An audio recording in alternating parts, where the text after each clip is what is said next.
Bab 671. Tetua yang bertugas menjaga kastil kegelapan telah lama menyadari bahwa sesuatu telah memasuki kastil kuno tersebut. Karena itu, tetua tersebut mendekati kastil, mencoba melihat apa yang telah masuk. Tetapi ketika dia tiba di aula di dalam menara utama, selain sejumlah besar kelelawar gelap, dia tidak menemukan apapun. Adapun ruang bawah tanah, ruangan itu memiliki formasi isolasi, sehingga sesepuh tidak dapat merasakan apa yang terjadi di dalamnya. Sesepuh harus masuk ke ruang bawah tanah secara pribadi jika ingin melihat situasi di dalamnya. Namun, dia tahu betul bahwa ruang bawah tanah adalah zona terlarang di dalam kastil kegelapan. Ada aturan yang melarang siapapun untuk masuk. Memasuki area tersebut akan dihukum mati. Oleh karena itu, pria tua itu menahan rasa ingin tahunya dan bahkan tidak berani mendekati pintu masuk ruang bawah tanah. Karena tampaknya tidak ada hal lain yang terjadi, tidak ada alasan baginya untuk menyelidiki lebih lanjut. Sementara itu, Xiang Shaoyun dan Raja Api Merah sedang bersenang-senang di ruang bawah tanah. Bahkan setelah menghabiskan 1 hari 1 malam berbincang-bincang, mereka masih belum kehabisan topik. Bisa bertemu kembali dengan Overlord, aku tak lagi menyesali apapun dalam hidupku. Jangan buang waktu lagi di sini. Pergilah. Kembalilah untuk menyelamatkanku hanya jika ada kesempatan, kata Raja Api Merah, yang tidak ingin membuang waktu Xiang Shaoyun lebih banyak lagi. Baiklah. Aku pasti akan memikirkan cara untuk membebaskanmu. Tidak akan lama lagi, janji Xiang Shaoyun. Kemudian, ia memberikan kepada Raja Api Merah beberapa cairan mata air tingkat kaisar, cairan mata air jiwa, dan obat-obatan kaisar. Barang-barang ini mungkin bukan sesuatu yang istimewa bagi seseorang seperti Raja Api Merah, tetapi itu adalah tonik yang sangat bermanfaat baginya mengingat kondisi tubuhnya saat ini. Raja Api Merah tidak berbasa-basi dan menelan semua yang diberikan kepadanya. Terima kasih, Overlord. Dengan ini, aku akan bisa bertahan lebih lama. Setelah pergi, jangan beritahu hantu pemangsa tentangku. Kalau tidak, orang itu pasti akan menyerang ke sini. Dengan kondisinya saat ini, dia tidak mampu melakukan itu. Tidak ada gunanya membuatnya cemas sekarang, kata Raja Api Merah. Izinkan aku mengantarmu keluar dari kastil. Kemudian, ia memadatkan segumpal kekuatan yang melontarkan Xiang Shaoyun keluar dari ruang bawah tanah dan benteng utama.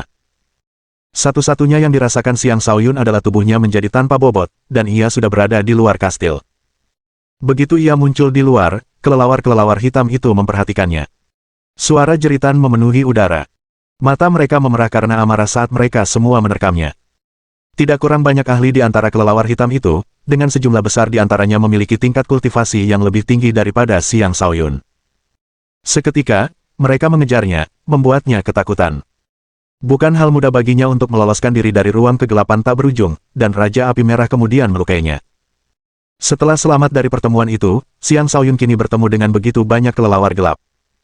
Dia mulai meratapi nasib buruknya. Dia dengan cepat mengumpulkan seluruh kekuatannya dan melarikan diri. Dia mengerahkan kekuatan bintang anginnya hingga batas maksimal, menggunakan 9 langkah neter milik Overlord dengan segenap kekuatannya, dan bahkan menggunakan niat gerak kakinya. Sosoknya langsung melesat pergi seperti embusan angin, bergerak dengan kecepatan yang luar biasa. Meskipun begitu, kelelawar gelap itu tidak menyerah mengejarnya. Beberapa kelelawar gelap kaisar tingkat lanjut terus mengejar. Salah satunya adalah kelelawar gelap kaisar tingkat puncak, dan ia muncul di atas Xiang Shaoyun dan mencakar kepalanya. Cakarnya yang tajam sebanding dengan senjata paling tajam sekalipun. Jika terkena, kepala Xiang Shaoyun akan hancur meskipun terbuat dari baja. Xiang Shaoyun sudah menjadi kultivator alam kenaikan naga tingkat 2, dan dia telah mencapai pertengahan tingkat 2. Meskipun begitu, dia masih merasa terancam oleh kelelawar gelap itu.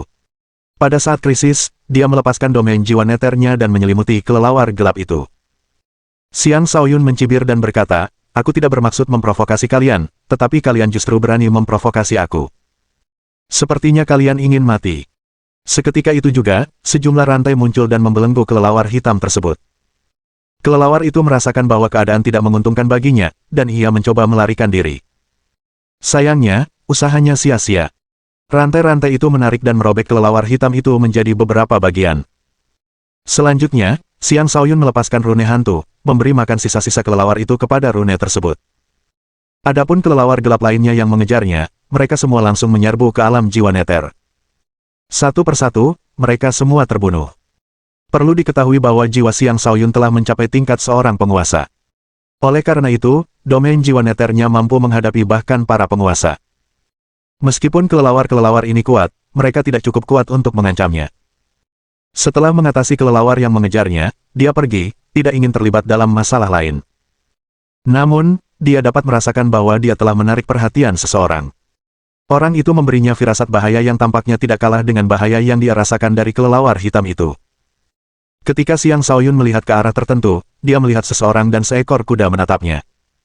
Dia bertatap muka dengan orang itu, dan percikan ilusi tampak muncul di antara tatapan mereka.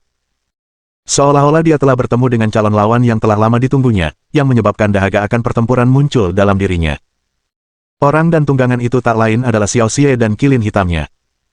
Dari ciri-ciri Xiao Xie, Xiang Shaoyun mengenalinya. Pedang iblis Xiao Xie. Karena kau mengenalku, kau pasti murid akademi ini. Siapakah kau? Tanya Xiao Xie dengan tenang dan tanpa gugup.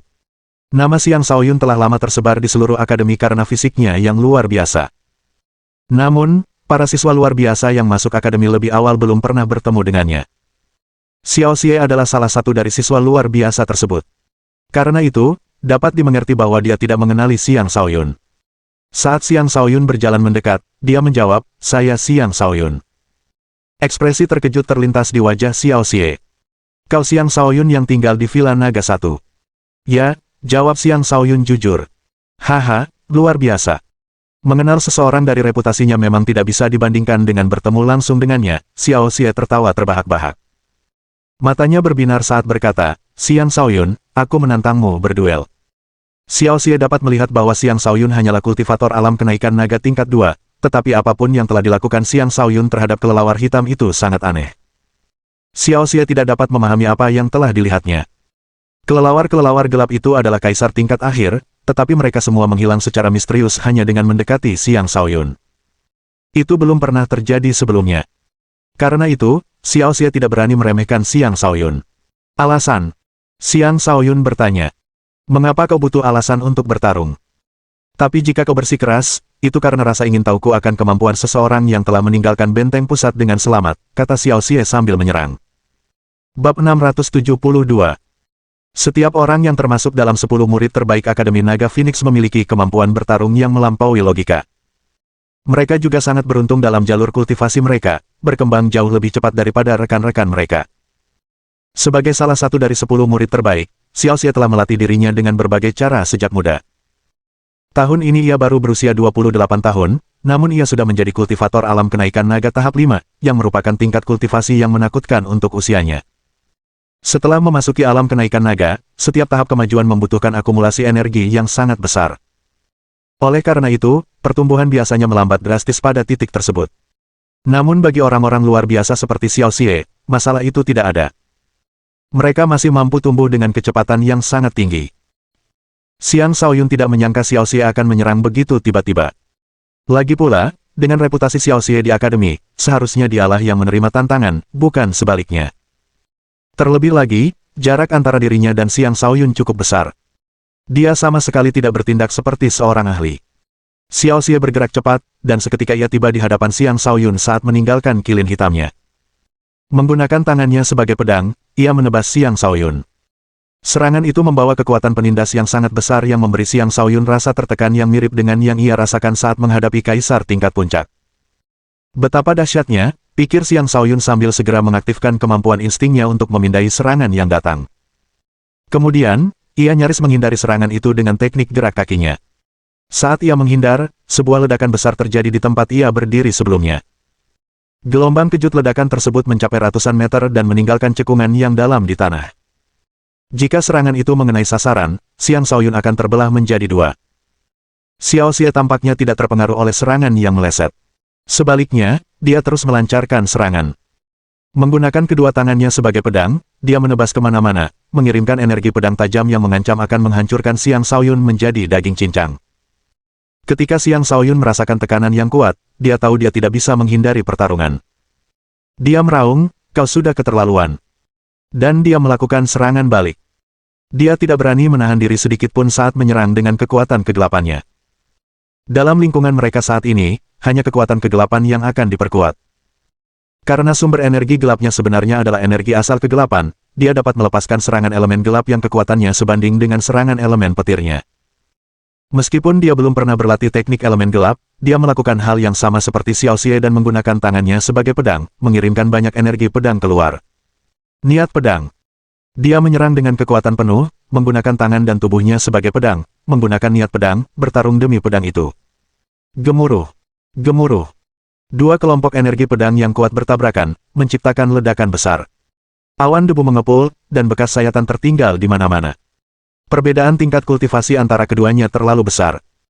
Meskipun Xiang Shaoyun mampu melawan mereka yang berada 4 atau bahkan 5 tingkat di atasnya, Xiao Xie tidak lebih lemah darinya. Bahkan, lawannya belum menunjukkan kekuatan penuhnya namun sudah mampu memaksanya mundur berulang kali. Pakaian Xiang Shaoyun terkoyak-koyak, sementara ia sendiri menerima tebasan tepat di dadanya, membuatnya terlempar. Xiao Xie tidak mendesak. Sebaliknya, dia menatap Xiang Shaoyun dan berkata, tingkat kultivasimu terlalu rendah. Tunjukkan kartu trufmu, atau kau tidak punya peluang.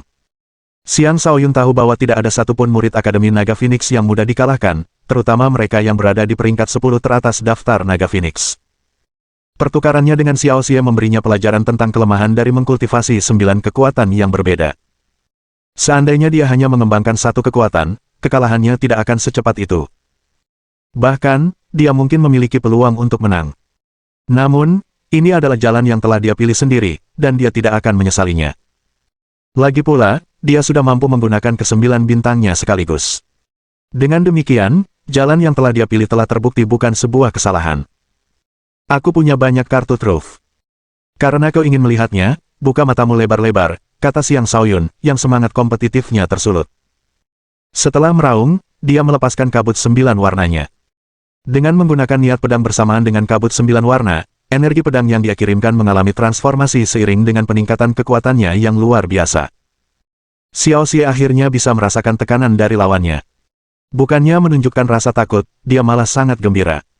Apakah ini gabungan dari 9 kekuatan? Luar biasa.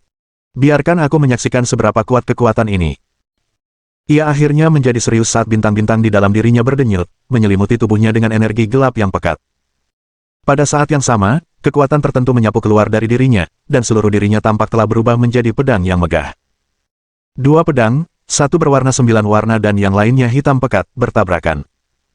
Cahaya yang sangat terang menyala, menarik perhatian banyak orang di kastil kegelapan. Banyak sosok terbang menuju medan perang. Mereka ingin melihat siapa yang telah menciptakan gelombang kejut yang begitu dahsyat selama pertempuran. Ketika mereka tiba, tidak ada yang berani mendekati medan perang. Gelombang kejut yang bergelombang keluar terlalu menakutkan. Tidak ada yang ingin terkena gelombang kejut yang menyasar secara tidak sengaja. Sepertinya itu Xiao Xie. Dia sedang bertarung dengan siapa? Energi 9 warna itu terasa sangat aneh. Ini pertama kalinya aku melihat sesuatu seperti itu. Itu Xiang Shaoyun, pemilik fisik bintang 9 tingkat tinggi. Apakah dia telah menggabungkan 9 energi astral miliknya? Ini sungguh luar biasa. Luar biasa. Kedua orang ini luar biasa. Mereka berdua menggunakan niat pedang, dan meskipun mereka menggunakan tangan mereka sebagai pengganti pedang, serangan mereka sebanding dengan serangan senjata. Xiang Shaoyun itu cukup berani. Dia hanya kultivator alam kenaikan naga tingkat 2, namun dia berani menantang Xiao Xie. Kekalahannya sudah pasti. Dia penuh percaya diri setelah menggabungkan 9 kekuatan. Mungkin dia benar-benar bisa menciptakan keajaiban. Para kultivator kegelapan larut dalam berbagai diskusi. Mereka semua telah memperhatikan perpaduan 9 kekuatan Xiang Shaoyun, dan hati mereka dipenuhi dengan keterkejutan. Sebagian besar dari mereka berasal dari organisasi besar dan memahami dengan jelas bahwa mengkultivasi 9 kekuatan sama saja dengan jalan buntu. Dan sekarang, Xiang Shaoyun telah menemukan cara untuk menggunakan 9 kekuatan secara bersamaan. Itu belum pernah terjadi sebelumnya. Apakah itu pertanda bahwa Xiang Shaoyun adalah pelopor jalan yang belum pernah diinjak siapapun sebelumnya? Sementara itu, rasa takut di hati Xiao Xie semakin meningkat seiring berjalannya pertempuran. Dengan tingkat kultivasinya di alam kenaikan naga tahap kelima, dia biasanya dapat melawan kultivator alam kenaikan naga tahap ke-9 tanpa masalah. Saat menggunakan kartu andalannya, dia bahkan dapat mengalahkan kaisar tingkat puncak. Xiang Shaoyun hanyalah kultivator alam kenaikan naga tingkat 2, tetapi mampu menahan serangannya dan membuatnya merasa terancam. Hal itu membuat Xiao Xie bertanya-tanya apakah penggabungan 9 kekuatan akan menciptakan jalan baru yang melampaui semua jalan lainnya. Bab 673. Semua orang memandang Xiang Shaoyun sebagai seorang pelopor, dan hanya dia sendiri yang mengetahui kesulitan perjalanannya. Tentu, kabut 9 warna dapat menampilkan kekuatan yang dahsyat, tetapi jumlah kabut 9 warna yang dimilikinya di lautan kosmos astral terbatas. Jumlahnya jauh lebih rendah daripada 9 energi astralnya, dan dia bahkan tidak dapat mengisinya kembali dengan cepat selama pertempuran. Sebagai perbandingan, dia dapat dengan cepat mengisi kembali energi astral yang telah digunakan dengan memurnikan beberapa kristal roh. Kabut itu membutuhkan konvergensi dari 9 energi astralnya di lautan kosmos astralnya. Seolah-olah dia harus melalui prosedur tambahan dalam perjalanan kekuatannya, dan prosedur yang sama membuat pemulihan cepat menjadi mustahil.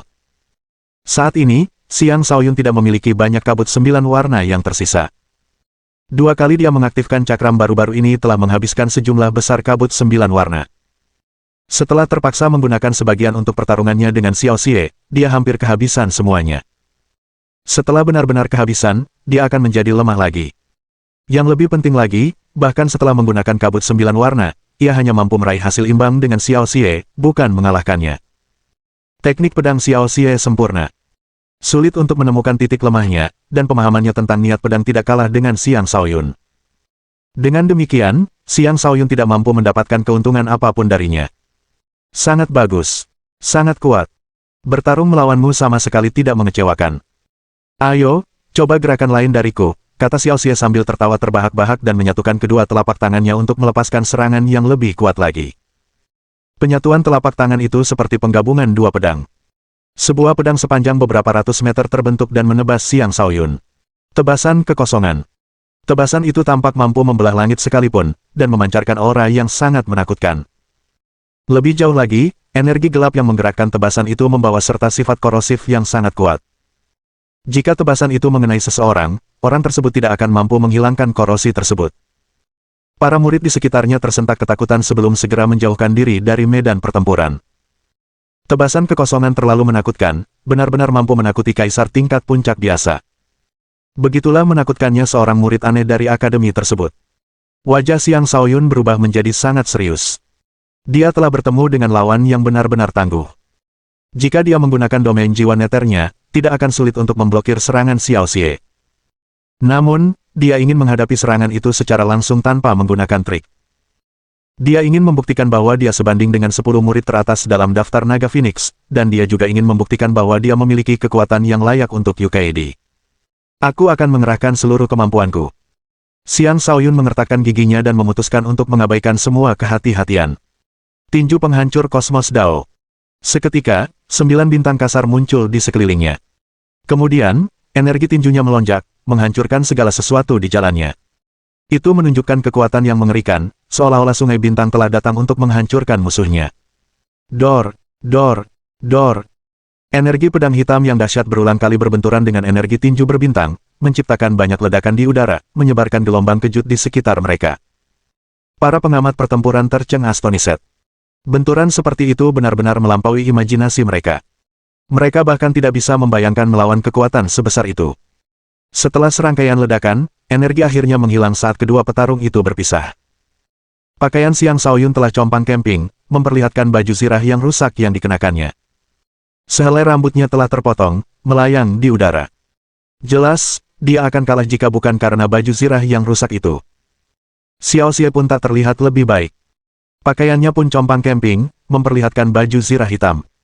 Salah satu matanya bengkak, jelas akibat luka baru. Keduanya sebenarnya bertarung hingga seri.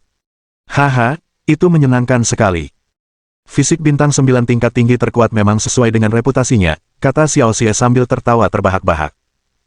Kemudian dia menghunus senjatanya, bersiap untuk mengakhiri pertempuran dan menentukan pemenang untuk selamanya. Xiang Shaoyun mengepalkan tinjunya sebelum tatapan matanya berubah lemas. Dia berkata, untuk pertempuran ini, aku mengakui kekalahan. Kata-katanya mengejutkan Xiao Xie, dan para pengamat bereaksi serupa. Mereka semua percaya bahwa Xiang Shaoyun dapat melawan Xiao Xie dengan 9 bintangnya, tetapi mengapa dia tiba-tiba menyerah? Sebelum ada yang sempat bereaksi, Xiang Shaoyun berbalik dan pergi. Semua orang menatap sosok Xiang Shaoyun yang pergi dengan linglung. Xiao Xie tidak mau menerima penyerahan diri itu. Dia mengejar Xiang Shaoyun dan berkata, mengapa kau menyerah? Aku menolak untuk percaya bahwa itu adalah batas kemampuanmu. Ia dapat merasakan kekuatan yang sangat besar di dalam diri Xiang Shaoyun. Oleh karena itu, lawannya seharusnya masih mampu bertarung. Pengakuan kekalahan itu memberinya kesan bahwa Xiang Shaoyun masih menahan diri, dan hal itu membuatnya tidak senang. Kekalahan tetaplah kekalahan. Apa kau pikir aku menikmati kekalahan, kata Xiang Shaoyun. Ini adalah kekalahan pertama yang dialaminya di antara rekan-rekannya. Dari segi kemampuan bertarung murni, dia memang telah dikalahkan. Tanpa cara untuk terus menggunakan kesembilan kekuatannya, dia tidak akan mampu mempertahankan kemampuan bertarungnya dalam waktu lama. Dan itu membuatnya sulit untuk melawan orang-orang aneh ini. Hal itu membuatnya menyadari ketidaksempurnaan jalan yang telah ditempuhnya. Perbaikan lebih lanjut masih diperlukan. Xiao Xie terdiam. Para jenius seperti mereka semuanya adalah individu yang arogan. Tak seorang pun akan mudah mengakui kekalahan. Setelah Xiang Shaoyun mengakui kekalahan di depan begitu banyak orang, Xiao Xie tidak punya alasan untuk terus mengganggunya.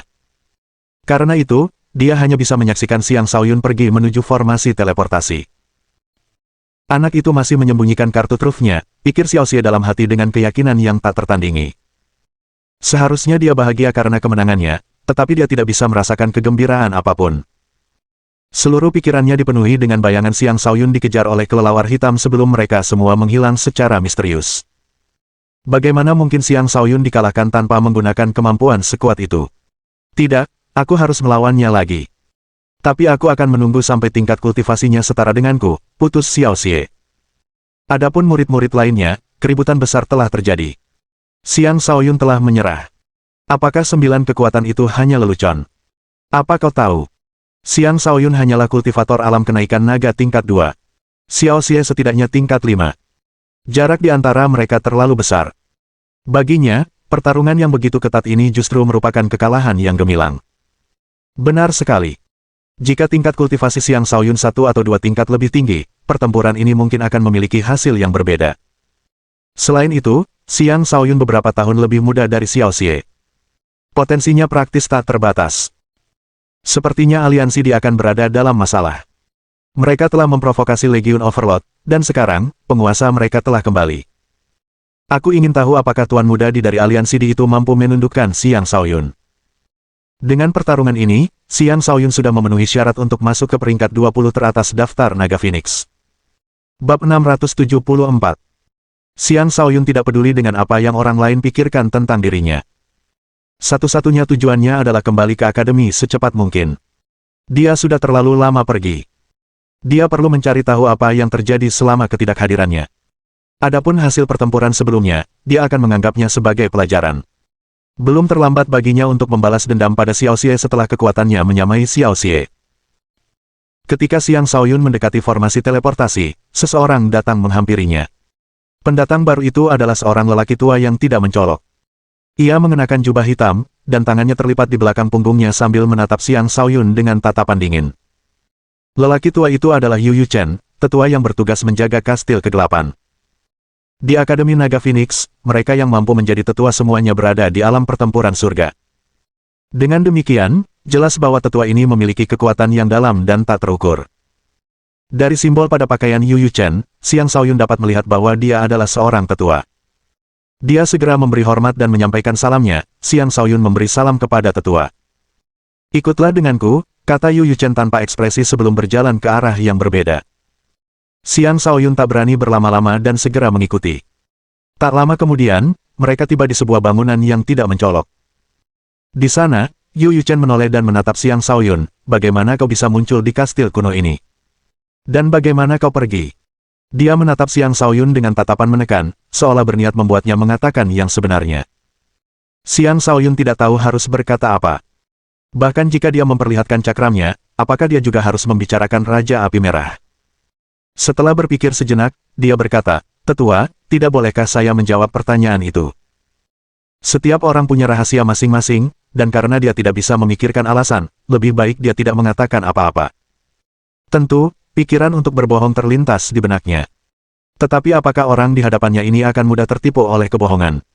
Lebih baik dia jujur dan menunjukkan keengganannya.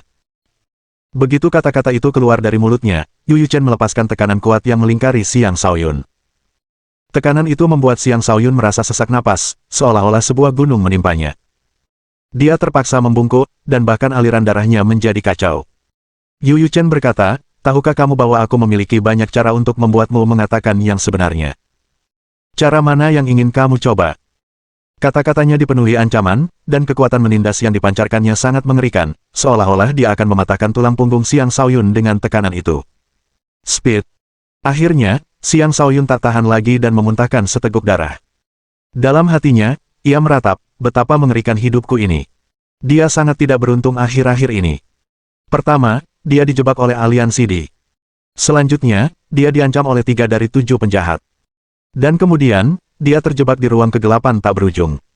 Dengan susah payah, dia melarikan diri hanya untuk terluka oleh Raja Api Merah. Dan kemudian, dia ditantang oleh Xiao Xie. Sekarang, bahkan tetua akademi ada di sini untuk menindasnya. Betapa tidak adilnya langit.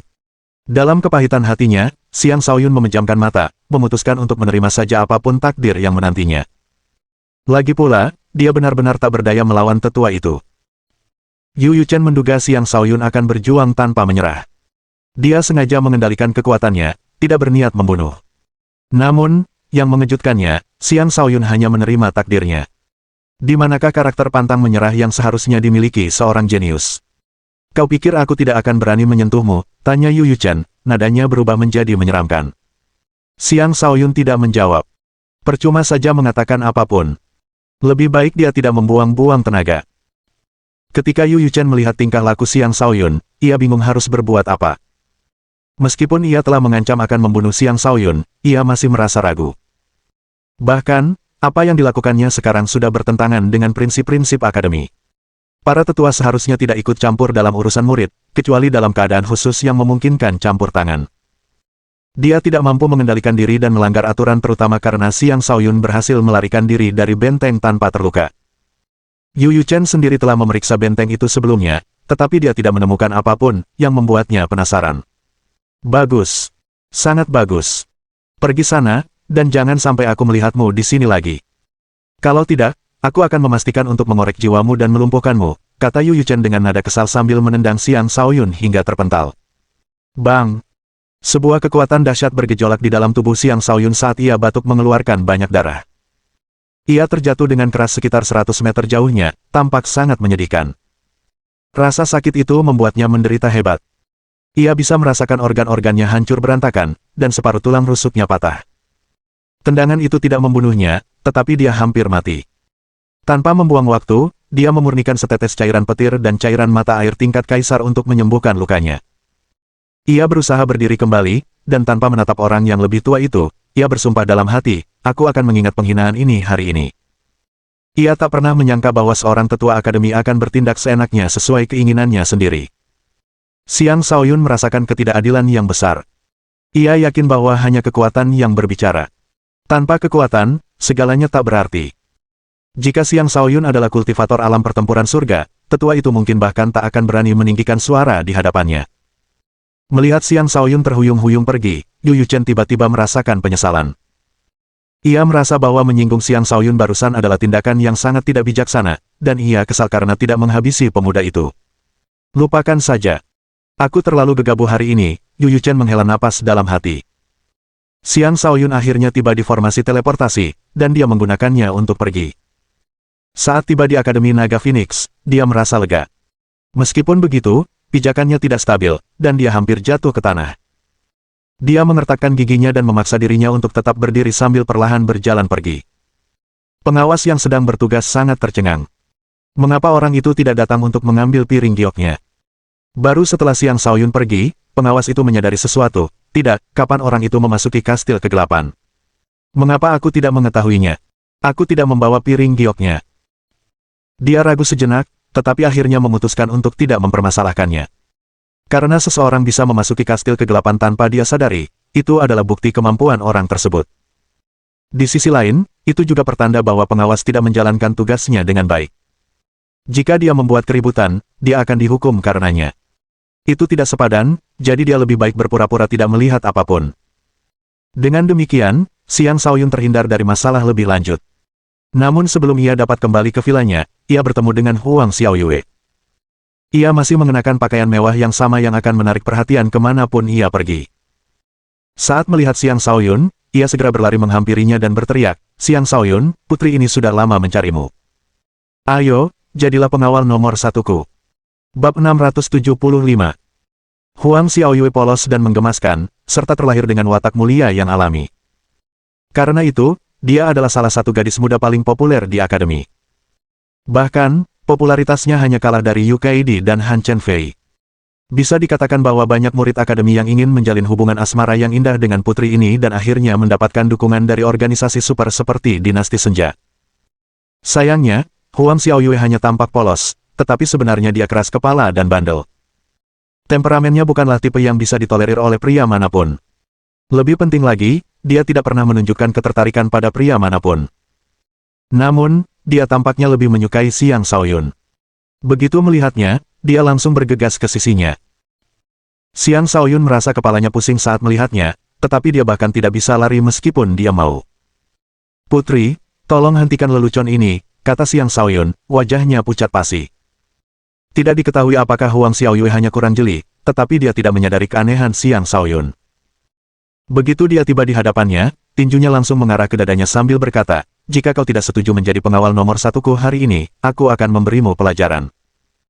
Kekuatan pukulan wanita itu tidaklah kecil, dan karena Xiang Shaoyun benar-benar tak berdaya, ia terlempar. Darah merah mengalir dari sudut bibirnya, membuatnya tampak sangat menyedihkan. "Ada apa denganmu? Hanya pukulan ringan saja sudah cukup untuk melukaimu. Apa kau berpura-pura di depanku?" teriak Huang Xiaoyue dengan tidak senang. Xiang Shaoyun tidak mengatakan apapun. Sebaliknya, ia diam-diam berusaha berdiri kembali, wajahnya tampak muram. Barulah saat itu Huang Xiaoyue menyadari kondisi sebenarnya. Raut cemas terpancar di wajahnya saat dia berkata, "Kau terluka." "Aku tidak bermaksud begitu. Cukup. Pergi dari hadapanku," kata Xiang Shaoyun dengan marah. Dia selalu bersikap penuh perhatian terhadap Huang Xiaoyue, tetapi kali ini, dia tidak bisa menahan amarahnya. Kemarahan di matanya membuat Huang Xiaoyue gemetar, dan dia segera mundur beberapa langkah. Seorang ksatria berbaju putih di sisinya melangkah maju dan berteriak, "Kau berani meninggikan suara pada putri? Apakah kau lelah hidup?" Sebelum dia menyelesaikan kata-katanya, Xiang Shaoyun menghilang. Saat dia muncul kembali, tangannya sudah mencekik leher pria itu. "Pergi sana!" Xiang Shaoyun meraung dan mendorongnya menjauh. Orang itu juga seorang kultivator alam kenaikan naga tingkat 2, namun dia benar-benar tak berdaya di hadapan Xiang Shaoyun yang terluka parah. Orang itu benar-benar meremehkan Xiang Shaoyun sebelum dia menunjukkan kekuatannya. Setelah mengusir pria itu, Xiang Shaoyun mengabaikan Huang Xiaoyue dan melanjutkan perjalanannya kembali ke vilanya, terlatih-tatih dengan susah payah. Ketika Huang Xiaoyue melihat langkahnya yang goyah, rasa sedih muncul dalam dirinya. Tanpa ragu-ragu, dia mengejarnya dan berkata, "Izinkan aku membantumu pulang." Seseorang dengan kedudukan bangsawan seperti dirinya benar-benar berinisiatif membantu orang lain berjalan. Namun karena Xiang Shaoyun masih dalam suasana hati yang buruk, dia menolaknya tanpa ragu-ragu. Dia menghindari tangannya dan berkata, "Tidak, terima kasih." Lalu, ia mempercepat langkahnya. Mata Huang Xiaoyue berkaca-kaca saat menatap punggungnya. Ini adalah pertama kalinya ia ditolak dengan cara seperti ini. "Putri, mengapa membuang waktu untuk seseorang yang telah menghancurkan masa depannya sendiri seperti itu?" Seseorang maju dan memberi nasihat. "Pergi. Kalian semua, pergi." Huang Xiaoyue membentak orang-orang di sekitarnya. Kemudian dia pergi dengan menghentakkan kakinya. Ketika Xiang Shaoyun tiba di dekat vilanya, seseorang dari Legion Overlord akhirnya menyadarinya. Mereka segera membantunya kembali. Para anggota Legion Overlord merasa gembira setelah mengetahui kepulangannya. Tetapi ketika mereka mengetahui luka-lukanya, mereka tidak dapat merasakan kegembiraan apapun. Zhuge Zantian segera mengosongkan ruang kultivasi dan membiarkan Xiang Shaoyun memulihkan diri di dalam. Tak lama kemudian, sebagian besar anggota Overlord Legion berkumpul di Villa Naga 1. Tang Longfei, Sang Jifeng, Lady Sura, Zhuge Zantian, Ma Qihao, Li Haonan, Zhou Xie, Yan Gang, Zhong Xia, dan yang lainnya tiba satu persatu. "Zantian, bagaimana keadaan penguasa tertinggi?" tanya Tang Longfei. Dari orang-orang ini, hanya Zhuge Zantian dan Ma Qihao yang diizinkan tinggal di Villa Naga 1. Keduanya dipilih langsung oleh Xiang Shaoyun sendiri, dan merekalah yang paling mengetahui kondisi Xiang Shaoyun saat ini. "Aku juga tidak tahu. Saat penguasa tiba, dia sudah terluka parah, jadi aku langsung mengirimnya ke ruang kultivasi untuk memulihkan diri," kata Zhuge Zantian. "Saat aku datang, aku mendengar bahwa Huang Xiaoyue adalah orang yang telah melukai penguasa," kata Li Haonan. "Mustahil. Dengan kekuatan Huang Xiaoyue, bagaimana mungkin dia bisa melukai penguasa tertinggi?" Sang Jifeng adalah orang pertama yang menyuarakan keraguannya. "Benar. Aku juga tidak percaya itu, tambah Lady Sura. Kurasa semuanya harus tenang dulu. Tunggu saja sampai sang penguasa pulih sepenuhnya. Setelah itu kita akan tahu semuanya, kata Zhuge Zantian dengan tenang. Yang lain mengangguk setuju. Alih-alih pergi, mereka tetap tinggal dan menunggu. Sekitar setengah hari kemudian, seorang anggota Overlord Legion tiba dengan marah. Saudara-saudara, penguasa tertinggi telah dikalahkan oleh Xiao Xie di Kastil Kegelapan, kata orang itu begitu dia melangkah masuk ke villa. Ketika yang lain mendengar kata-katanya, mereka akhirnya mengerti alasan luka-luka Xiang Shaoyun. Jadi Xiao Xie lah yang melukai penguasa tertinggi. Pantas saja, kata Ma Qiao sambil menghela napas. Xiao Xie adalah salah satu dari 10 murid terbaik dalam daftar Naga Phoenix. Hanya sedikit yang bisa menandinginya di akademi. Wudong, ceritakan lebih lanjut. Apa yang sebenarnya terjadi, tanya Tang Longfei. Wudong kemudian menceritakan semua yang telah didengarnya dari orang-orang di Kastil Kegelapan. Dia tidak berada di sana selama pertempuran. Ketika dia tiba, pertempuran sudah berakhir. Setelah mengumpulkan berita dari murid-murid lain di Kastil Kegelapan, dia segera pergi dan kembali ke Legion Overlord. Sebenarnya, dia berada di sini untuk secara pribadi menyaksikan Overlord Agung mereka. Dia adalah salah satu anggota yang baru direkrut dan belum pernah bertemu Xiang Shaoyun. Kau bilang penguasa tertinggi itu seimbang dengan Xiao Xie tapi akhirnya menyerah, tanya Zhuge Zantian. Ya, itulah yang semua orang katakan padaku. Mereka sebenarnya bertarung sampai imbang, tetapi penguasa tampaknya merasa kekurangan kekuatan untuk melanjutkan pertarungan, jadi dia menyerah. Meskipun itu kekalahan, itu adalah kekalahan yang gemilang, kata Wudong dengan penuh semangat. Jika memang demikian, penguasa tertinggi seharusnya tidak menderita luka separah itu, kata Shou Xie. Mungkinkah dia hanya menekan rasa sakitnya, dan serangan Huang Xiaoyue memperparah lukanya, menyebabkan lukanya menjadi serius, tebak Yan Gang. Itu mungkin. Sialan Huang Xiaoyue itu, seru Tang Longfei dengan marah. Tepat pada saat itu Huang Xiaoyue tiba bersama Huang Tianji. Bab 676. Kedatangan Huang Xiaoyue dan Huang Tianji menyebabkan anggota Overlord Legion bergegas menuju pintu masuk. Tang Longfei menunjuk Huang Xiaoyue dan memarahi tanpa ragu-ragu, kau berani-beraninya kau menunjukkan muka di sini. Tang Longfei dan Xiang Shaoyun sudah seperti saudara. Oleh karena itu, kemarahannya atas luka-luka Xiang Shaoyun dapat dimengerti. Huang Tianji mengerutkan kening sebelum berkata, turunkan tanganmu. Kami di sini untuk meminta maaf. Aura dahsyat terpancar dari Huang Tianji, menekan momentum Tang Longfei. Semua orang di sana merasakan seolah-olah seekor naga raksasa melingkar di atas mereka, menyebabkan mereka sesak napas. Itulah kekuatan salah satu dari 10 orang terkuat. Bahkan, Huang Tianji berada di peringkat lebih tinggi daripada Xiao Xie, dan kekuatannya sangat jelas terlihat. Legion Overlord tidak boleh kurang sopan santun. Kedua tamu, silakan masuk, kata Zhuge Zantian, menunjukkan keahliannya sebagai seorang pelayan. Saat itu, orang-orang dari Overlord Legion menyingkir, memberi jalan bagi keduanya untuk masuk. Huang Xiaoyue tidak menunjukkan rasa takut dan masuk bersama Huang Xiaoyue yang mengikutinya. Di dalam, Huang Xiaoyue terus melihat sekeliling tanpa henti, seolah-olah sedang mencari seseorang. Setelah meminta seseorang untuk menyajikan teh, Zhuge Zantian bertanya, apa yang membawa kalian ke Villa Naga 1? Saya di sini untuk meminta maaf kepada Xiang Shaoyun. Saya tidak menyadari bahwa dia terluka dan malah memperparah lukanya. Itu bukan disengaja, kata Huang Xiaoyue. Ia berbicara dengan ekspresi memilukan di wajahnya, ekspresi yang mampu membangkitkan simpati orang lain. Ketika orang-orang di sana mendengar permintaan maafnya, kemarahan di wajah mereka mereda. Lagi pula, ia tidak sengaja memperparah luka Xiang Shaoyun dan bahkan datang untuk meminta maaf. Tidak pantas jika mereka terus menekannya. Hanya penguasa tertinggi yang bisa menjawab permintaan maafmu, kata Zhuge Zantian. Apakah dia sedang memulihkan diri di tempat terpencil? Kalau begitu, kita akan menunggu di sini, kata Huang Tianji. Dia menunjukkan ketulusan yang luar biasa, dan itu membuat anggota Overlord Legion merasa jauh lebih baik. Lagi pula, Huang Tianji adalah salah satu dari 10 jenius teratas dalam daftar Naga Phoenix. Jarang sekali seseorang seperti dia menunjukkan kerendahan hati seperti itu. Tentu saja, itu juga menunjukkan betapa dia peduli pada adik perempuannya. Maka, Huang Tianji dan Huang Xiaoyue bergabung dengan barisan mereka yang menunggu kesembuhan Xiang Shaoyun di Villa Naga 1. Namun tak lama kemudian, yang lain pun datang mengunjungi Xiang Shaoyun.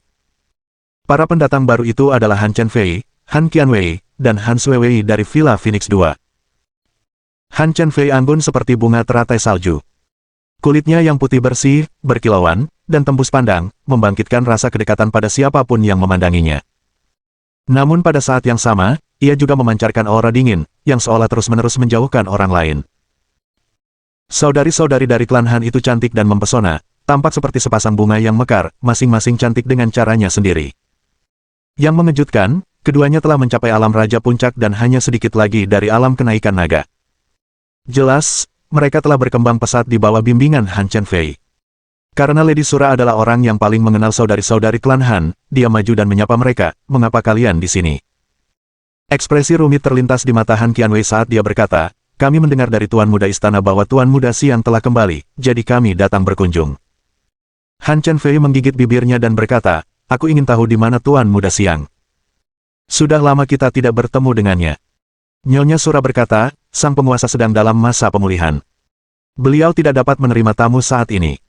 Nona Han, apakah ada sesuatu yang ingin Anda sampaikan kepadanya? Saya dapat menyampaikan pesan ini untuk Anda." Nyonya Sura tidak lagi mengenakan topengnya. Meskipun ia tidak secantik Han Chen Fei, ia memancarkan kecantikan liar yang benar-benar mematikan bagi para pria. Oleh karena itu, daya tariknya bagi lawan jenis tidak kalah dengan Han Chen Fei. Sebagai seorang wanita dari Xiang Shaoyun, Lady Sura tentu saja merasa sedikit cemburu ketika melihat wanita cantik seperti Han Chen Fei berkunjung. Karena itu, ia masih berharap Han Chen Fei akan segera pergi. "Tidak, aku tidak punya pesan untuknya. Aku hanya di sini untuk menemuinya karena sudah lama tidak bertemu," kata Han Chen Fei sambil tersenyum menawan. Ia menatap Huang Tianji dan Huang Xiaoyue sebelum berkata, "Karena pangeran dan putri juga ada di sini, aku akan menunggu bersama kalian." Dia kemudian berjalan menuju Huang Tianji dan Huang Xiaoyue. "Chen Fei, kau juga di sini," sapa Huang Tianji dengan ramah. Dia menatapnya dengan tatapan penuh kekaguman. Di sisi lain, Huang Xiaoyue menunjukkan permusuhan. Dia tahu kakak laki-lakinya, sang kaisar, jatuh cinta pada Han Chen Fei ini. Namun, Han Chen Fei selalu menjaga jarak yang tidak terlalu jauh maupun terlalu dekat dengan kakak laki-lakinya, membuatnya terus berharap. "Pangeran, putri, kalian berdua juga datang berkunjung ke Tuan Muda Siang?" tanya Han Chen Fei sambil tersenyum manis. Huang Tianji menjawab, "Ya, Xiaoyue secara tidak sengaja melukai Xiang Shaoyun, jadi kami di sini untuk meminta maaf." Tepat setelah dia mengatakan itu, Han Qianwei dan Han Suewei menatap Huang Xiaoyue dengan permusuhan. Meskipun mereka pandai menyembunyikan diri, orang-orang dengan kemampuan pengamatan yang tajam tetap menyadarinya. "Kakak Kaisar, mengapa Anda menceritakan semua itu padanya?" keluh Huang Xiaoyue. Han Chen Fei menatap Huang Xiaoyue dengan heran. Xiaoyue telah melukai Tuan Muda Siang. Dia sulit percaya bahwa Huang Xiaoyue benar-benar mampu mencelakai Xiang Shaoyun. Huang Tianji menjelaskan, dia sudah terluka sebelumnya, dan Xiaoyue bertindak agak gegabah karena ketidaktahuannya. "Jadi, apakah Tuan Muda Siang baik-baik saja?" tanya Han Chen Fei. "Aku tidak tahu, tapi ku dengar dia baru saja dikalahkan oleh Xiao Xie belum lama ini," kata Huang Tianji dengan ekspresi menyesal. Dia secara tidak langsung mengatakan kepada Han Chen Fei bahwa Xiang Shaoyun tidak ada apa-apanya dibandingkan dengan Xiao Xie. Dengan menempatkannya di atas Xiao Xie, dia sebenarnya meremehkan Xiang Shaoyun di hadapan Han Chen Fei. Dari situ saja, jelas bahwa pangeran tidak sepenuhnya senang Han Chen Fei datang menemui Xiang Shaoyun. "Oh, jadi Tuan Muda Siang sudah mendapatkan kekuatan untuk menantang Xiao Xie. Lumayan sekali." Han Chen Fei tampaknya sama sekali tidak menyadari maksud tersirat Huang Tianji. Sebaliknya, dia tampak bersemangat. Saat mereka berbincang, seorang tamu baru tiba. Tamu itu adalah seorang wanita mungil dengan kerudung menutupi wajahnya. Setiap langkahnya memancarkan keanggunan yang tak terbatas. Bahkan dengan kerudungnya, temperamennya yang tak tertandingi seolah membuat dunia di sekitarnya menjadi redup warnanya.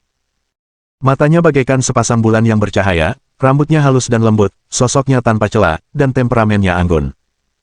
Dia tak lain adalah si tercantik nomor 1 di Akademi Naga Phoenix, UKD. Penampilannya membuat semua orang yang hadir terpesona. UKD telah menarik perhatian yang tak terhitung jumlahnya sejak kedatangannya di Akademi. Dia adalah seorang jenius yang memiliki bakat dan kecantikan, dan dia juga seorang murid yang dibina Akademi secara diam-diam.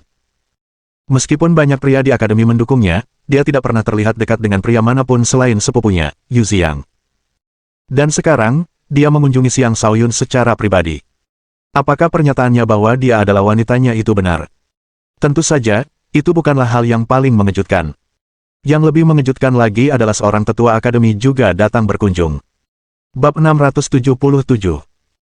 Ketika UKD pertama kali bergabung dengan akademi, tingkat kultivasinya tidak terlalu tinggi, tetapi dia tetap mampu menjadi bagian dari 10 orang yang sangat berbakat karena kemajuannya yang pesat, usianya yang masih muda, dan kemampuannya yang luar biasa untuk bersaing dengan orang-orang yang jauh lebih hebat darinya. Itulah alasan mengapa dia memiliki peringkat yang sangat tinggi di antara para murid. Sekarang, setelah sekitar 2 tahun sejak para murid ini bergabung, banyak dari mereka telah mengalami kemajuan pesat. Mereka yang sudah menjadi kultivator alam kenaikan naga telah meningkatkan tingkatan mereka, sementara mereka yang belum telah memasuki alam tersebut. Hanya beberapa pengikut dan beberapa orang aneh yang masih terjebak di alam langit. Adapun UKD, dia telah mencapai puncak alam kenaikan naga tahap keempat dan hanya selangkah lagi menuju tahap kelima. Dengan kekuatannya saat ini, dia mampu melawan kaisar puncak biasa. Dari situ, jelas ada alasan mengapa dia berada di peringkat 10 besar. Bahkan Han Chen Fei, Xiao Xie, dan kultivator alam kenaikan naga tingkat 5 lainnya pun memiliki peringkat lebih rendah darinya. Ada yang mengatakan bahwa ia memiliki fisik bintang 9, ada yang mengklaim ia memiliki fisik bintang 8 tingkat tinggi, dan ada pula yang mengklaim bahwa garis keturunan klan Yu-nya telah kembali ke kemurnian leluhurnya. Namun, tidak ada yang tahu mana yang benar.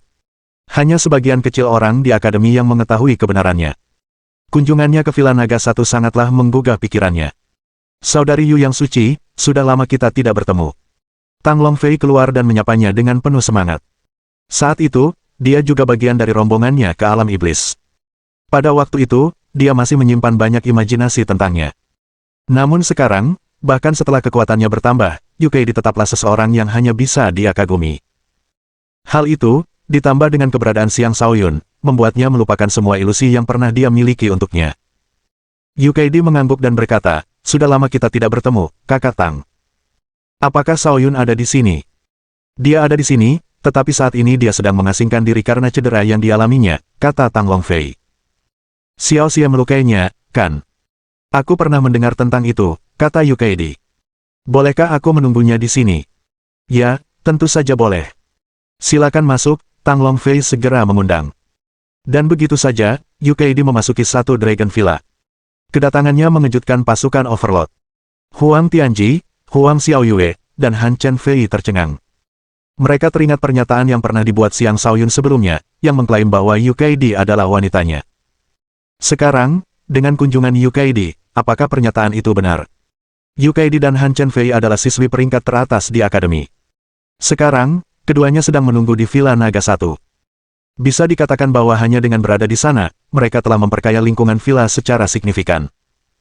Entah mengapa, kehadiran mereka membuat para anggota Overlord Legion merasa bangga, dan mereka semua bergumam dalam hati, sang Overlord benar-benar tidak mengecewakan. Dia bahkan mampu mendapatkan pemilik 2 Phoenix Villa pertama. Setelah Tang Longfei selesai menyambut kedatangan UKD, seorang tetua akademi, Xiao Wei, juga tiba. Semua orang terkejut ketika melihatnya. Mereka segera memberi hormat kepadanya, salam, sesepuh. Di akademi, setiap tetua menduduki posisi tinggi dan memiliki kekuasaan yang cukup besar.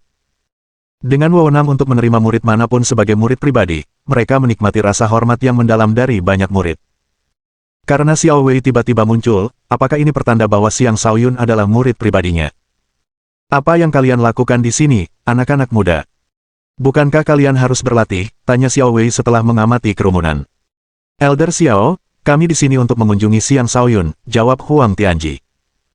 Sebagian besar murid yang hadir kurang percaya diri saat menghadapi Xiao Wei, tetapi Huang Tianji, dengan status bangsawannya, tidak terlalu terpengaruh. Tatapan Xiao Wei pertama kali tertuju pada Huang Tianji sebelum ia menyadari kehadiran Huang Xiaoyue, UKD, dan Han Chen Fei. Ia mengangkat alisnya dan berkata, kalian semua di sini. Apakah kalian di sini untuk menantang Xiang Shaoyun? Menurutnya, orang-orang ini jelas tidak berada di sini untuk bergabung dengan Overlord Legion. Tidak, kami adalah teman-temannya, Huang Tianji buru-buru menjelaskan. Hehe, sepertinya anak itu cukup populer, kata Xiao Wei. Baiklah, kalian boleh bubar. Aku perlu membicarakan sesuatu dengan Xiang Shaoyun. Kalian tidak akan membantunya dengan menunggu di sini. Sebaiknya kalian terus fokus pada kultivasi kalian. Apa gunanya terus-menerus terlibat dalam perebutan faksi yang tidak penting? Para anggota Legion Overlord tidak berani meremehkannya, jadi mereka semua setuju dan bubar. Hanya Tang Longfei, Lady Sura, Zhuge Zantian, dan Ma Qihao yang tersisa. Mereka tidak mengerti mengapa begitu banyak pengunjung datang. Apakah orang-orang ini datang setelah mendengar tentang luka-luka Xiang Shaoyun? Sementara itu, Xiang Shaoyun, yang masih berada di ruang kultivasi, tidak menyadari bahwa begitu banyak pengunjung telah datang. Sejak meninggalkan kastil kegelapan, dia belum sempat memulihkan diri dengan baik. Dia bahkan sempat terkena pukulan Huang Xiaoyue, yang menyebabkan pernapasannya benar-benar kacau. Dia hampir kehilangan kendali atas sirkulasi energinya. Tentu saja, tendangan Yu Yuchen adalah yang paling fatal. Bahkan setelah menggunakan 2 tetes cairan penyembuhan yang dimilikinya, dia masih belum bisa menyembuhkan luka akibat tendangan itu dengan cepat. Dia membutuhkan waktu tambahan untuk beristirahat dengan benar agar bisa pulih. Dia memurnikan beberapa tetes cairan petir dan cairan mata air tingkat kaisar, berulang kali merawat lukanya. Perlahan-lahan, dia mulai pulih. Setelah menstabilkan lukanya, dia menggunakan banyak kristal spiritual dan menyebarkan energi ke semua bintangnya kecuali bintang gelap, berusaha sekuat tenaga untuk memperpendek jarak antara bintang gelap dan bintang-bintang lainnya. Dia akhirnya mengerti bahwa tanpa mengandalkan bantuan eksternal untuk meningkatkan aura naganya, satu-satunya cara yang bisa dia lakukan adalah dengan menunggu bintang-bintangnya meluap dengan energi sebelum mengubah energi berlebih tersebut menjadi aura naga, sehingga meningkatkan tingkat kultivasinya. Setelah menyerap energi asal gelap, jika dia tidak dapat dengan cepat meningkatkan tingkat kultivasinya, dia tidak akan mampu memperluas kapasitas penyimpanan bintang gelapnya. Energi asal gelap akan perlahan menyebar, dan itu akan menjadi kerugian besar. Setelah 3 hari mengasingkan diri, Xiang Shaoyun telah pulih sepenuhnya dan bahkan sedikit bertambah kuat. Ia merasa ingin menggunakan cairan naga lagi untuk meningkatkan kekuatannya ke alam kenaikan naga tahap ketiga. Namun setelah ragu-ragu, ia memutuskan untuk tidak melakukannya karena hal itu tidak akan menguntungkannya. Saatnya pergi, atau mereka akan khawatir, gumam Xiang Shaoyun sambil meregangkan badan dan meninggalkan ruangan. Saat melangkah keluar, dia merasakan beberapa aura berbeda menunggu di vilanya.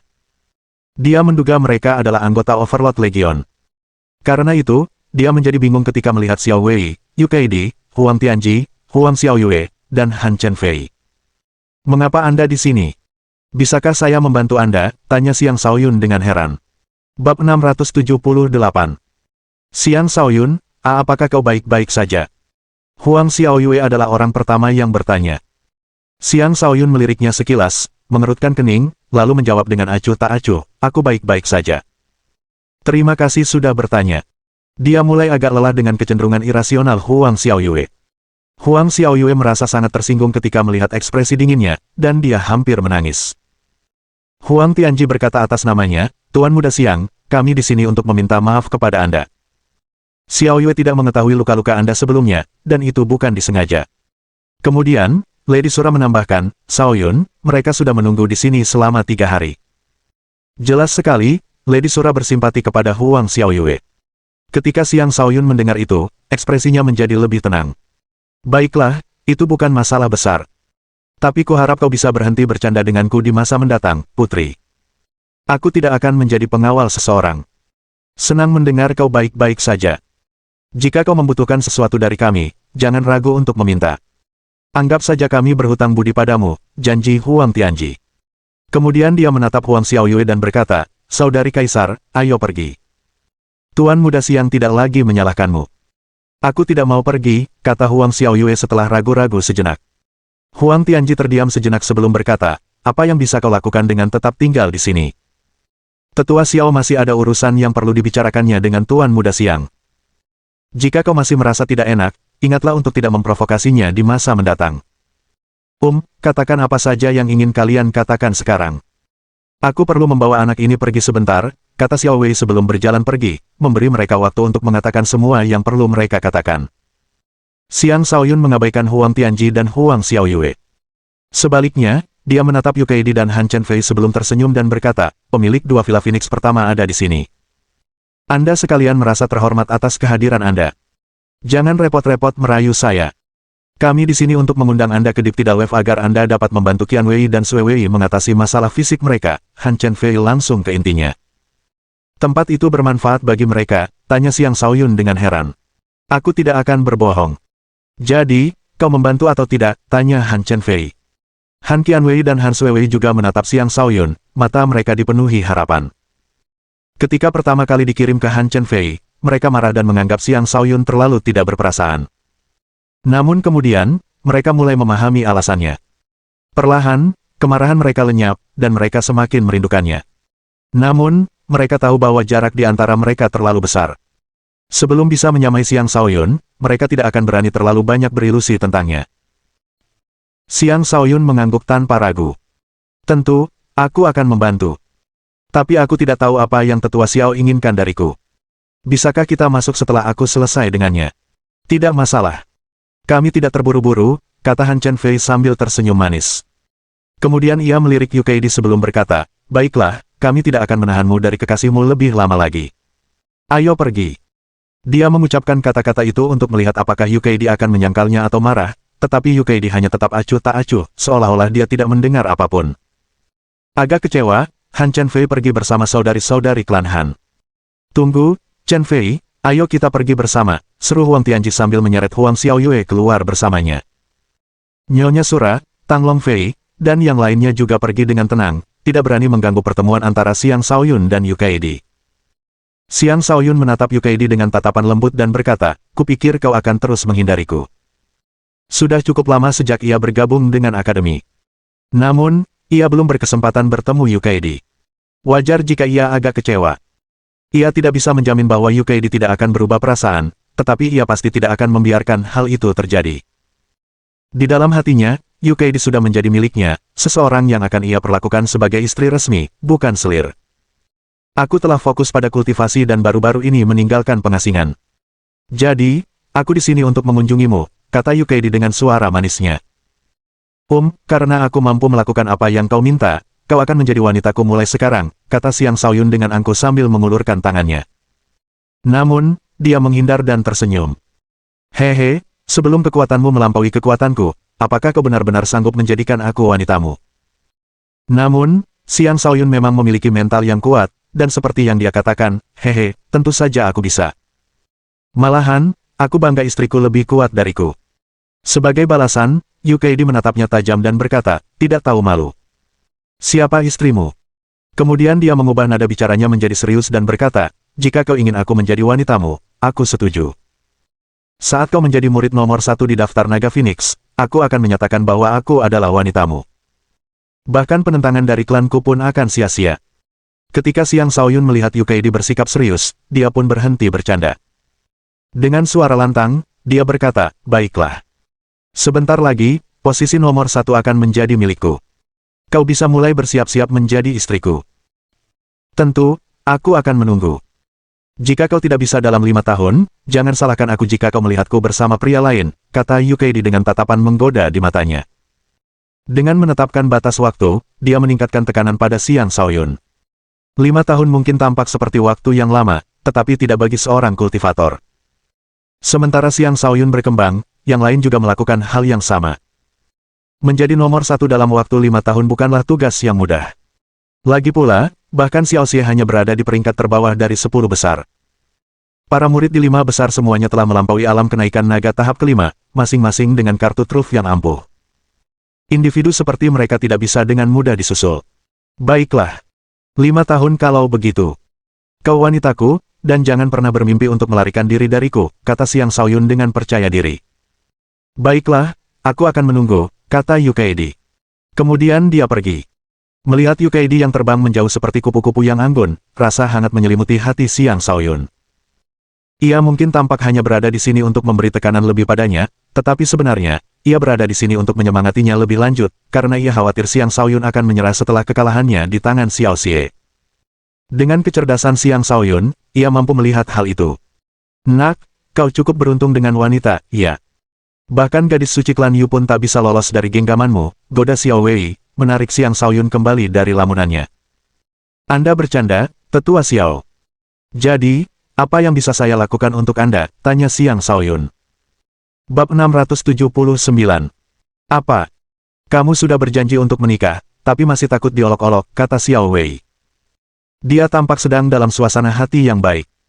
Jika berita tentang seorang tetua seperti dia yang menghabiskan 3 hari menunggu Xiang Shaoyun tersebar, semua murid akan terkejut. Setiap tetua akademi memiliki wewenang untuk memilih murid pribadi, dan masing-masing dari mereka memperlakukan murid-murid dengan ketidakpedulian sama sekali. Namun, Xiao Wei sebenarnya telah menghabiskan 3 hari menunggu Xiang Shaoyun. Harus diakui bahwa dia sangat menghormati Xiang Shaoyun. Xiang Shaoyun menegakkan punggungnya dan menjawab, tentu saja aku tidak takut. Dia sudah menjadi wanitaku. Tidak seorang pun akan bisa merebutnya dariku. Nah, begitu baru. Sebagai seorang pria, kau harus menepati kata-katamu, kata Xiao Wei dengan ekspresi puas. Ikutlah denganku. Kepala sekolah ingin bertemu denganmu. Xiang Shaoyun terdiam sejenak dan bertanya, oh, dia tidak akan menghukumku karena sesuatu, kan? Dia masih ingat bagaimana terakhir kali dia bertemu kepala sekolah, mereka berpisah dengan hubungan yang buruk. Dia dilempar ke pemakaman belakang sebagai hukuman. Itu adalah sesuatu yang masih diingatnya hingga sekarang. Tidak masalah jika dia akan menghukummu. Beranikah kau menolak panggilan kepala sekolah, kata Xiao Wei dengan nada tegas. Beraninya aku melakukan itu. Baiklah, ayo pergi, kata Xiang Shaoyun dengan tatapan seseorang yang siap mengabaikan semua kehati-hatian. Ayo. Ini pasti akan bermanfaat bagimu, kata Xiao Wei. Kemudian mereka pergi bersama. Tak lama kemudian, Xiang Shaoyun tiba di aula pertemuan sekali lagi. Kali ini, jumlah orangnya lebih sedikit.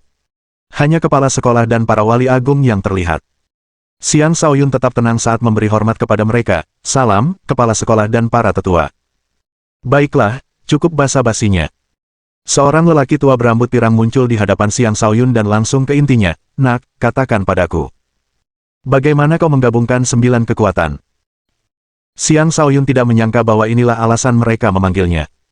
Ia terdiam sesaat sebelum menjawab, aku hanya berlatih, dan tiba-tiba, mereka menyatu. Tidak mungkin dia akan memberitahu mereka tentang lautan kosmos astral miliknya, atau dia akan mendapat masalah yang lebih besar. Jika dia melakukannya, para tetua ini mungkin akan membedahnya untuk mempelajarinya. Tentu saja, jawabannya membuat para tetua itu merasa ngeri. Memberikan jawaban seperti itu sama saja dengan tidak menjawab. Nak, jujurlah. Bagaimana kau melakukannya? Menggabungkan 9 kekuatan berbeda tidak sama dengan fisik 5 elemen di mana kelima kekuatan dapat menyatu secara alami. Kelima elemen saling memperkuat dan menetralkan satu sama lain. Namun, selalu mustahil untuk menggabungkan angin, petir, cahaya, dan kegelapan dengan kelima elemen. Itulah mengapa tidak ada seorang pun yang pernah berhasil mengembangkan 9 kekuatan, kata lelaki tua berambut ungu itu. Benar sekali. Nak, ceritakan pada kami. Kau akan menjadi pencipta keajaiban besar, dan kita akan mampu membina petarung yang lebih hebat lagi di masa depan, kata pria heroik itu. Anak muda, kami akan memberimu 100 juta poin kontribusi. Bagaimana menurutmu? Si cantik mencoba membujuknya. Detak jantung Xiang Shaoyun berakselerates saat mendengar tawaran itu. Dia bergumam, astaga, berapa tahun lagi poin kontribusi sebanyak itu bisa bertahan untukku? Bahkan kepala sekolah pun ikut berkomentar, Shaoyun, ceritakan pada kami. Kami tidak akan memperlakukanmu dengan buruk. Setelah berpikir sejenak, Xiang Shaoyun menjawab, itu benar-benar terjadi tiba-tiba saat aku sedang berlatih. Responsnya membuat mereka semakin tidak sabar. Tak satu pun dari mereka berusia 3 tahun. Mereka tidak akan pernah mempercayai kebohongan seperti itu. Mereka benar-benar ingin menginterogasi Xiang Shaoyun di tempat untuk mencari tahu bagaimana dia melakukannya. Mereka memiliki banyak cara untuk memaksanya mengatakan yang sebenarnya. Namun, mereka enggan melakukannya karena mereka tidak ingin mempersulit tetua penjaga makam. Saat mereka sedang berpikir, Xiang Shaoyun menyampaikan permohonan, Tuan-tuan, saya ingin bertemu dengan tetua penjaga makam.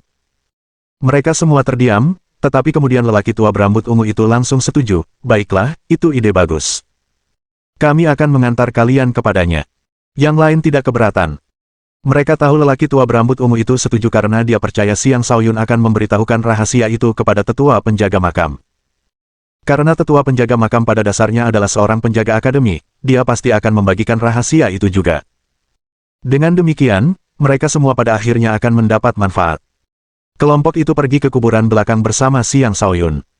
Xiao Wei, yang telah menyaksikan semuanya, berseru dalam hati, anak ini memang pemberani. Secercah kekaguman muncul di dalam hatinya. Murid mana yang berani berbicara seperti itu dengan para tetua agung? Bahkan tetua seperti Xiao Wei menunjukkan kepatuhan yang luar biasa di hadapan para tetua agung ini, tidak seperti anak kecil ini yang berani berbohong tepat di depan mereka. Tak lama kemudian, mereka tiba di pemakaman belakang. Di sana, mereka langsung menuju kediaman tetua penjaga makam. Perjalanan ini memungkinkan Xiang Shaoyun untuk menyaksikan sisi megah akademi tersebut. Bahkan pemakaman mereka pun sangat luas, setiap makam bagaikan istana yang mewah.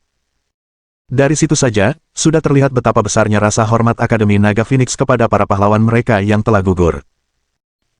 Sebelum mereka sampai di tempat penjaga makam yang sudah tua, mereka mendapati sang tetua sedang santai menyapu tanah di depan sebuah makam tertentu. Mereka semua berhenti dan menyampaikan salam. Kami memberi salam kepada tetua penjaga makam. Xiang Shaoyun sangat terkejut melihat semua tetua agung memberi hormat kepada tetua penjaga makam. Dia tidak pernah menyangka tetua penjaga makam menduduki posisi setinggi itu. Dia selalu berpikir bahwa tetua penjaga makam hanyalah seorang tetua luar biasa yang statusnya tidak tertandingi oleh para tetua agung ini. Namun sekarang, tampaknya ia telah melakukan kesalahan besar. Sesepuh penjaga makam berhenti menyapu, melirik mereka dengan mata kosongnya, dan berbicara tanpa membuka mulutnya, "Mengapa kalian membawanya ke sini lagi?" Tetua penjaga makam itu biasanya tidak berbicara. Bahkan para tetua agung ini selalu mengira dia buta dan tidak bisa berbicara.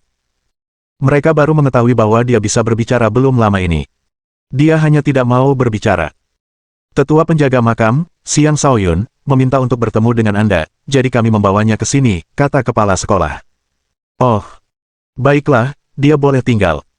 Kalian semua, pergilah, kata tetua penjaga kuburan sambil melambaikan tangannya. Para tetua dan kepala sekolah tidak berani menolak dan pergi. Namun sebelum pergi, lelaki tua berambut ungu itu berkata melalui transmisi suara, "Tetua penjaga makam, anak ini telah menggabungkan 9 kekuatan. Saya harap Anda dapat menemukan rahasia di baliknya. Ini akan menjadi kontribusi besar bagi akademi." Bab 680. Setelah para tetua dan kepala sekolah pergi, tetua penjaga makam berkata, "Bersihkan semua makam di sini." Lalu dia melemparkan sapu itu ke Xiang Shaoyun. Xiang Shaoyun menerima sapu itu dan mengangguk. "Baik, tetua."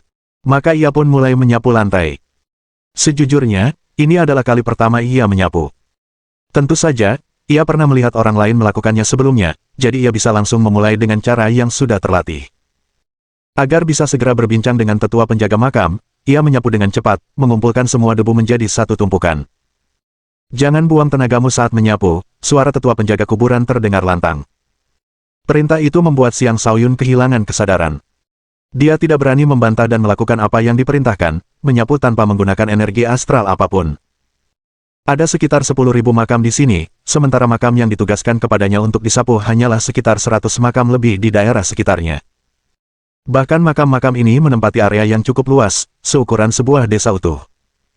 Membersihkan area sebesar itu bukanlah hal mudah bagi satu orang saja. Jika dia bisa menggunakan energi astral, itu tidak akan menjadi masalah. Namun, hal itu dengan cepat menjadi tugas yang melelahkan karena dia dilarang menggunakan energi astral.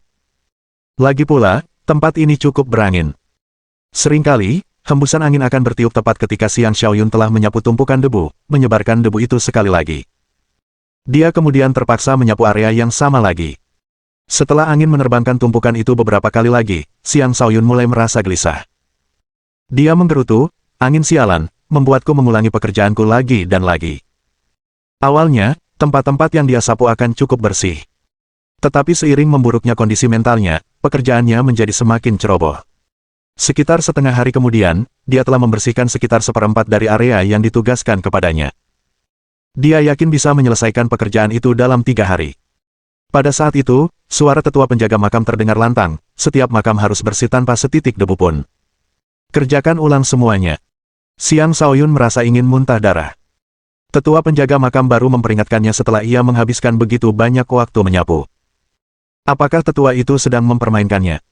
Namun, ia tidak berani menyuarakan ketidakpuasannya. Ia hanya bisa pasrah menyapu semua makam sekali lagi. Jika ia harus memastikan makam-makam itu bebas dari debu, ia harus memperhatikan tugas itu dengan saksama.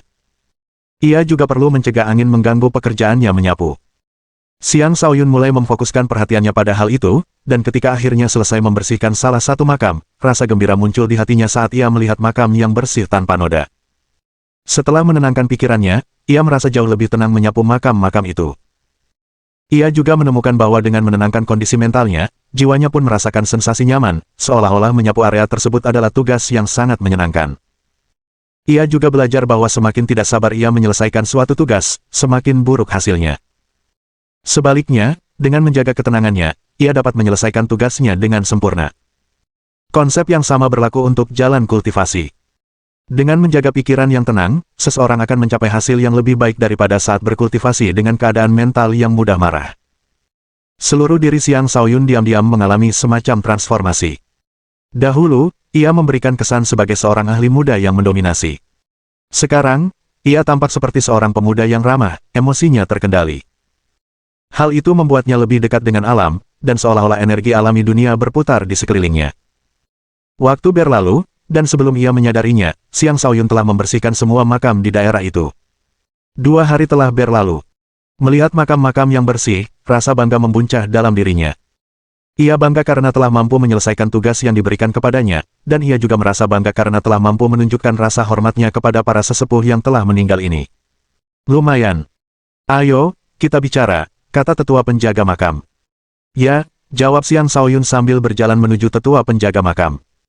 Ketika ia tiba di hadapan tetua penjaga makam, ia berlutut dan memberi hormat, muridmu Xiang Shaoyun menyampaikan salam kepadamu, guru. Dia tidak lagi peduli apakah tetua penjaga makam bersedia menerimanya sebagai murid, dan dia memberikan penghormatan yang sepatutnya. Lagi pula, tetua penjaga makam telah mengajarinya bukan hanya mantra kehancuran tetapi juga tinju penghancur dao kosmos. Itu adalah sebuah kebaikan yang tidak akan dilupakan Xiang Shaoyun. Meskipun tetua penjaga makam telah mengatakan bahwa dia tidak akan menerima Xiang Shaoyun sebagai muridnya, Xiang Shaoyun telah lama menganggap tetua itu sebagai gurunya. Tentu saja, setelah melihat betapa besarnya rasa hormat yang ditunjukkan para tetua agung dan kepala sekolah kepada tetua penjaga makam, dia telah memutuskan bahwa dia perlu mendapatkan dukungan dari orang ini. Dengan begitu, dia akan dapat melakukan apapun yang diinginkannya di akademi. Jika tetua penjaga makam mengetahui pikiran-pikiran ini, dia mungkin akan menghancurkan kepala Xiang Shaoyun karena marah. Jadi, ternyata orang ini hanya mencoba menjadi muridnya agar bisa meminjam pengaruhnya di akademi. Alih-alih bereaksi terhadap tindakan Xiang Shaoyun, tetua penjaga makam bertanya dengan acuh tak acuh, mengapa kau di sini? Bukankah sudah kukatakan padamu untuk tidak mencariku lagi?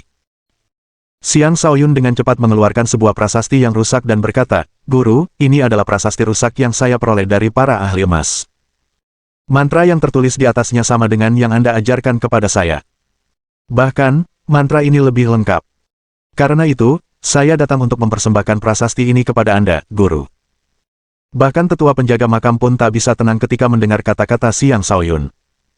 Matanya yang kosong menatap prasasti yang rusak itu, seolah-olah ia bisa melihat segala sesuatu di atasnya. Ia mengulurkan tangannya, dan telapak tangannya melepaskan kekuatan penyerapan. Bang! Seketika itu, pancaran cahaya terang muncul saat kata-kata di prasasti berubah menjadi banyak simbol berkilauan yang memenuhi area tersebut dengan aura kuno dan penuh keberuntungan. Karena alasan yang tidak diketahui, ketika Xiang Shaoyun merasakan simbol-simbol berkilauan itu, 9 bintangnya bergetar. Tetua penjaga makam mengangkat kepalanya dan menatap simbol-simbol yang bersinar hingga menghilang. Kemudian dia mengembalikan prasasti itu kepada Xiang Shaoyun dan berkata, simpanlah baik-baik. Ini akan sangat bermanfaat bagi kultivasi 9 kekuatanmu. Berusahalah sebaik mungkin untuk menyelesaikan prasasti ini. Mungkin kau akan mampu melepaskan belenggu dan membentuk fisik terkuat. Xiang Shaoyun tidak menyangka bahwa tetua penjaga makam akan mengembalikan prasasti itu kepadanya dengan cara yang begitu acuh tak acuh. Ia tidak berlama-lama dan menyingkirkan prasasti itu sambil berkata, ya, Guru. Ia berhenti sejenak dan bertanya, Guru, saya membutuhkan bimbingan Anda mengenai sesuatu. Beberapa hal bisa dikatakan, beberapa hal tidak bisa dikatakan, kata tetua penjaga makam.